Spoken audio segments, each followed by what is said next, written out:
Bonjour à toutes et à tous. Cette semaine, nous allons lire la parashat Beha'alotra qui nous relate Aaron qui finalement va allumer le candélabre. Et les commentateurs nous disent Vayasken Aaron. Aaron fit comme Dieu lui avait demandé. Et Rashi nous dira Leagid Jvacho pour nous donner l'éloge d'Aaron Sheloshina, qu'il n'a pas changé ce que Dieu lui avait demandé. Alors, on pourrait se poser la question, au niveau d'Aaron, est-ce que finalement c'est une éloge de dire qu'il n'a pas changé ce que Dieu lui avait demandé? Et puis la deuxième question qu'il faudrait se poser, c'est que pourquoi Aaron a eu la mitzvah du candélabre? Parce qu'il s'était attristé, Rashi nous dit, d'avoir vu autant de princes approcher autant de sacrifices, et puis lui finalement n'avait pas été participant à cette inauguration. Et voilà pourquoi est-ce qu'on le console en lui disant « Mais toi, tu as la menorah ». Quelle est la consolation? Quelle est la consolation quand on sait que la menorah, elle peut même être allumée par quelqu'un qui n'est pas Kohen, Bézar. Le nettoyage de la menorah se fait par le Kohen, mais l'allumage peut être fait même par quelqu'un qui n'est pas Kohen. Eh bien, on sait tous, très chers amis, comme le dit le Khatam Sofer, qu'au moment de l'allumage de la menorah, c'était également le moment où on faisait les encens, la kétoret. Or, on sait que la kétoret, elle est le symbole de la richesse. Et d'ailleurs, jusqu'à aujourd'hui, le Kaf HaChaim nous dit que celui qui lit la kétoret, les encens qui étaient faits journalièrement dans la tente d'assignation, il a des chances de devenir riche. C'est un signe de richesse. Ça peut entraîner la richesse. Et on voit qu'Aaron, très chers amis, entre la menorah et la kétoret, il a choisi la menorah. Comme s'il voulait laisser un message. Comme s'il voulait dire finalement, ce qui est important, c'est pas la richesse, c'est pas l'argent, c'est la menorah. La menorah qui symbolise la Torah. Ki ner mitzvah ve Torah or. Car la mitzvah est la bougie et la Torah sa lumière.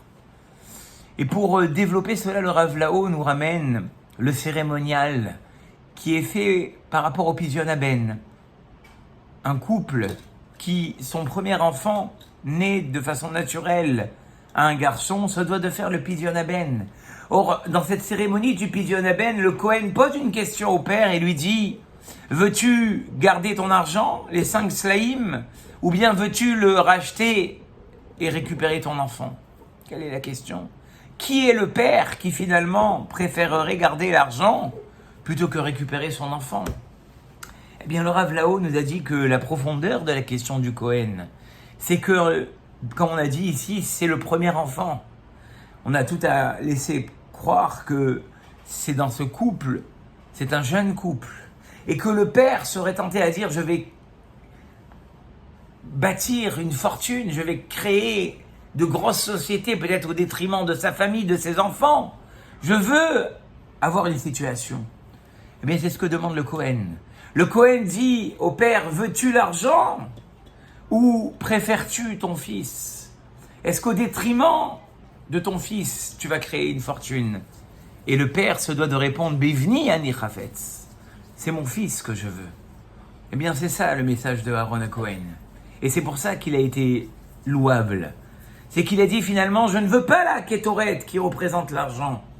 Je veux laisser un message à mes enfants que la menorah, qui représente l'étude de la Torah, les mitzvot, l'accomplissement des mitzvot, ça reste l'essentiel. Et c'est pour ça, les hagid jvacho. Là est la louange d'Aaron, qui ne s'est pas jeté sur la kétoret pour finalement bénéficier de ce qu'elle apporte, mais il a voulu dire à ses enfants, c'est le chemin que je voulais que vous preniez. Ne pas au détriment de la Torah, au détriment des mitzvot, s'investir dans la carrière professionnelle. Je veux garder la menorah. Et c'est pour ça que c'est la plus grande consolation qu'a eu Aaron, quand bien même ses Nessim avaient beaucoup de moyens. Mais il n'avait pas le mérite que Aaron avait et qui symbolisait finalement la Torah. Je vous souhaite un grand Shabbat Shalom. Ces paroles étaient pour la réfoua shelema de Naomi Bat Jamila et de Léa Bat Elisheva. Je vous dis à très très bientôt pour un nouveau selfie sur la paracha.